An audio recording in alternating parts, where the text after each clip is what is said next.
안녕하세요, 가치현입니다. 3월 11일 월요일 국내 시장이 마감되었습니다. 자, 우선은 영상을 시작하기 전에 한 가지 말씀을 드릴 것이 있는데, 제가 내일 오후에 따로 개인적인 일정이 있어서 영상 업로드를 확실하게 말씀을 드리기가 어려울 것 같습니다. 그래서 내일 상황을 한번 지켜보고, 만약에 영상을 못 올리게 된다면 커뮤니티 게시글을 통해서 공지를 올려드릴 테니까 참조를 해보셨으면 좋겠습니다. 자, 오늘은 조금은 예상을 하셨겠지만 예상을 했던 대로 시장의 흐름이 좋지 못했습니다. 코스피는 마이너스 0.77%로 마무리가 되었고, 또 코스닥은 플러스 0.3%로 코스피보다는 꽤나 좋은 흐름이 나왔어요. 그리고 코스피 상위 종목들을 보면 오늘은 코스피 내에서는 네이버를 제외하고 전 종목이 모두 파란불이 들어왔습니다. 특히 반도체 쪽의 흐름이 좋지 못했었고, 또 자동차 관련주도 그렇게 흐름이 좋지 못했었죠. 아마도 자동차 관련주는 3월 초순 수출 데이터가 발표가 되었는데 3월 1일부터 10일까지예요. 그런데 자동차 수출량이 전년 동기에 비해서 무려 33%나 급감을 했다는 썩 좋지 않은 기사가 나왔습니다. 물론 조업일수가 지난번보다 적었기 때문에 낙폭이 조금 더 크다고는 할 수 있을 거예요. 하지만 결과적으로 수출량이 줄어들었다는 것이 자동차 관련주가 힘을 쓰지 못했던 하루였다고 생각이 되고요. 또 코스닥을 보면 반대로 코스닥은 그래도 빨간불이 들어온 종목들이 몇 개 있었죠. 오늘은 제약 바이오주라든지 또는 로봇 관련주, 그리고 엔터 기업들, 이런 종목들은 나름대로 선방을 했었고요. 또 빨간불이 들어온 종목들도 꽤나 있었거든요. 그래서 오늘 상승이 나왔던 업종들을 한번 생각해 보시고요. 만약에 내일도 반도체 관련주의 약세름이 나온다면 이런 업종들이 또 치고 올라갈 가능성도 있겠죠. 그리고 코스피 수급을 살펴보면 역시 오늘은 기관과 외국인의 양매도가 있었고요. 그래도 규모 자체는 그렇게 많지는 않았어요. 그래서 내일 시장을 한번 지켜봐야 되겠죠. 또 코스닥도 마찬가지로 기관과 외국인의 양매도가 나왔었네요. 그리고 삼성전자 역시 오늘 기관과 외국인의 양매도가 나왔었고, 또 하이닉스도 마찬가지로 기관과 외국인의 양매도가 나왔습니다. 하지만 하이닉스의 규모는 많지 않은 것 같죠? 또 오늘 한 차례 급락이 나왔던 현대차, 하지만 여전히 외국인의 순매수가 이어지고 있고 기관만 나홀로 순매도가 나왔습니다. 그리고 또 다른 저 PBR 관련주 삼성물산도 외국인의 순매수가 꾸준히 들어오고 있고, 또 최근에 강세름이 나왔었던 삼성 SDI 역시 하루 외국인의 반짝 수급이 들어왔고, 그 이후부터 꾸준히 외국인의 순매도가 또 나오고 있습니다. 반면에 기관 쪽에서는 매수세가 들어오고 있네요. 자, 그럼 이어서 주체별 매매 동향에 대해서 살펴보도록 하겠습니다. 3월 11일 외국인이 가장 많이 매수한 종목은 두산에너빌리티, 시노펙스, 두산로보틱스, HLB, 삼성중공업. 오늘은 한 가지 뚜렷한 업종이 보이지 않는 것 같고요. 그리고 기관도 두산에너빌리티, 하이브, LG생활건강, 카카오, 하나금융지주. 일단은 금액 자체는 많지는 않은 것 같아요. 그래서 이 정도는 어떤 의미를 부여할 수 있는 수급은 아닌 것 같습니다. 자, 이어서 해외 증시를 보겠습니다. 지난주 금요일에 미국 시장의 흐름을 보셨을 거예요. 나스닥이 1% 이상의 급락이 나왔었고, 장중한 때는 다시 한번 신고가를 경신했었거든요.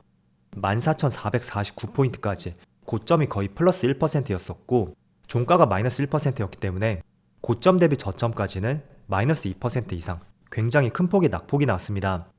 그리고 S&P 500도 0.65% 하락이 있었고, 그리고 다우지수는 크게 밀리지 않았었네요. 어쨌든 전날에 나스닥하고 S&P 500 시장의 흐름이 상당히 좋지 않았을 뿐만 아니라 또 추가적으로 반도체 지수까지도 금요일날 4%의 폭락이 나오면서 오늘 국내 시장의 흐름도 좋지 않았고, 또 대표적으로 반도체 관련주도 오늘은 크게 힘을 내지 못했습니다. 그리고 반도체 지수의 흐름을 보면 고점에서 계산을 해본다면 마이너스 5%의 급락이 나왔습니다. 그리고 결정적인 이유였던 것이 엔비디아가 $1000 근처에서 강하게 차익 실현 매물이 나왔고 주가에 큰 폭의 급락이 나왔습니다. 그래서 시간의 거래를 합산해보면 고점 대비 종가까지 거의 12%의 급락이 나왔거든요. 그래서 이런 부분은 조금은 조심할 필요가 있을 것 같아요. 제가 며칠 전부터 계속 강조를 해드리고 있는데 반도체는 다소 단기간에 있어서 많은 상승이 나왔었고 약간의 피로감이 누적이 될 수도 있는 중요한 위치라고 말씀드렸습니다. 그리고 $1000 근처까지 주가가 올라갔다는 것은 여기 $500를 돌파하고 나서 거의 2달 만에 100%의 상승이 나왔다는 것이잖아요. 그럼 $1000 근처에서 분명히 강한 차익 매물이 나올 가능성이 있고, 어제 이렇게 급락이 나왔던 만큼 며칠간의 노이즈는 조금 더 발생이 될 것 같습니다. 그래서 반도체 관련주는 당분간은 조금은 조심해보자, 그런 말씀을 드리겠고, 반대로 내가 매수하지 못했었다면 저는 이번에 조정 기회를 통해서 관심을 갖고 있던 종목들이 있었겠죠.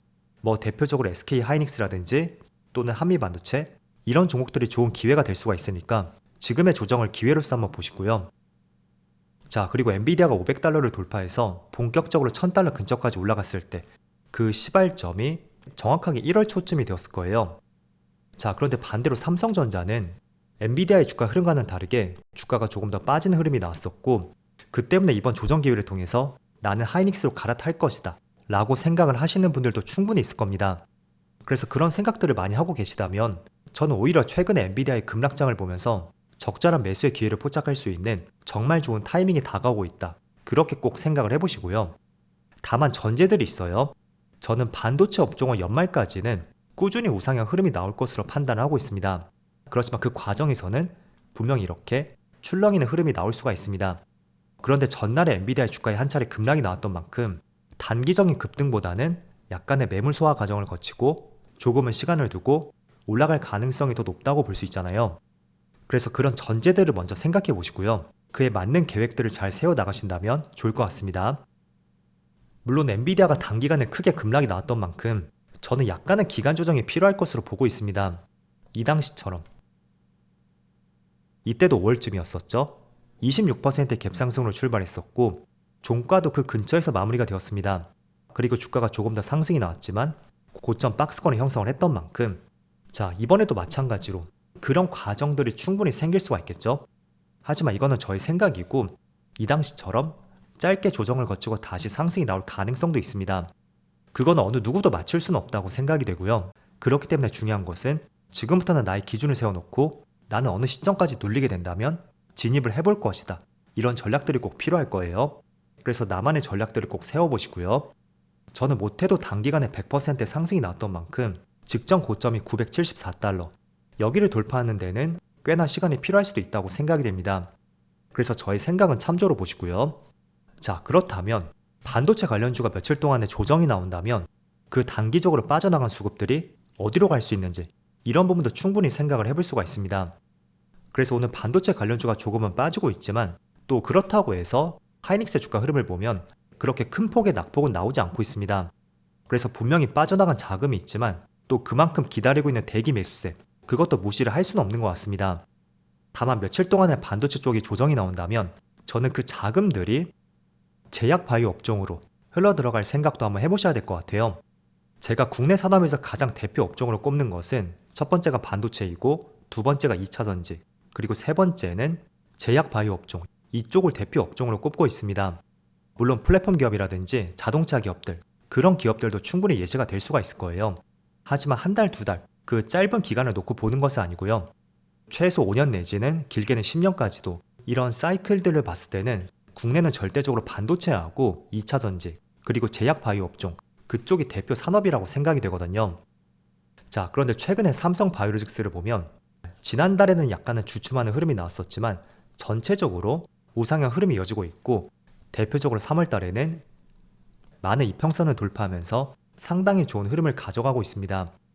자, 바이오는 한 가지 이슈가 있는데 지난주에 미국 상원에서 바이오 보안법이 통과가 되었습니다. 자, 이게 정확하게 어떤 내용이냐면 중국의 반도체 기업처럼 바이오 기업들도 견제를 하겠다는 내용이라고 볼 수가 있습니다. 그래서 실제로 나온 내용을 보면 중국의 바이오 기업 4곳이 규제 대상이 되었는데 그중 하나의 기업은 삼성 바이오로직스보다 글로벌 기업 순위가 높은 세계 3위 기업, 바로 우시 바이오로직스가 포함이 되었습니다. 그리고 이 기업이 찍어내는 물량이 있어서 무려 70% 가까이가 미국으로 들어가는 물량들이었습니다. 그래서 규제가 본격적으로 들어가게 된다면 충분히 그 물량들이 국내 CMO 기업 쪽으로 흘러 들어갈 가능성이 있고, 그 대표적인 업종으로서는 조금 전 보여드렸었던 삼성 바이오로직스, 그 기업이 될 가능성이 있거든요.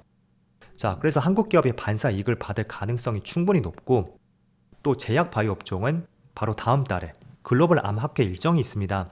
그래서 그런 부분들을 따져봤을 때 만약에 정말로 반도체가 며칠 동안 쉬어간다면 그 수급들이 바이오 업종으로 흘러 들어갈 가능성도 있고, 그 대표적인 업종으로서는 지금 보시는 삼바라든지 또는 다음 달에 글로벌 암 학회가 있는 만큼 대표적으로 지금 보시는 레고캠 바이오 또는 지금 보시는 ABL 바이오, 이런 종목들도 한번 주목을 해보는 것이 좋은 전략이 될 수도 있다고 말씀을 드리겠습니다. 자, 그래서 오늘은 전체적으로 시장의 분위기가 좋지 않았습니다. 대표적으로 반도체 업종들의 분위기가 더 좋지 못했었는데 그 이유는 다들 아시는 것처럼 엔비디아의 주가에 급락이 있었어요. 그런데 최근에 급락을 봤을 때는 며칠 동안은 주가에 눌림이 발생이 될 수가 있는 만큼 그런 부분은 첫 번째로 염두를 해두시고요. 그렇지만 장기적으로 봤을 때는 여전히 반도체는 우상향할 것이다. 그게 저의 생각이라고 말씀드릴게요. 또 그리고 단기적으로 주가에 조정이 나온다면 그때를 좋은 매수의 시점으로도 볼 수가 있겠죠.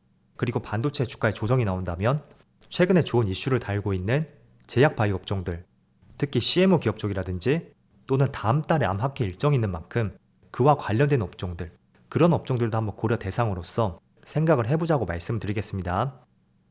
자, 그럼 이번 주에 첫날부터 시장 흐름이 좋지 않았지만 점점 맑아질 수 있는 시장이 되기를 한번 기원해보면서 오늘 영상 마치도록 하겠습니다.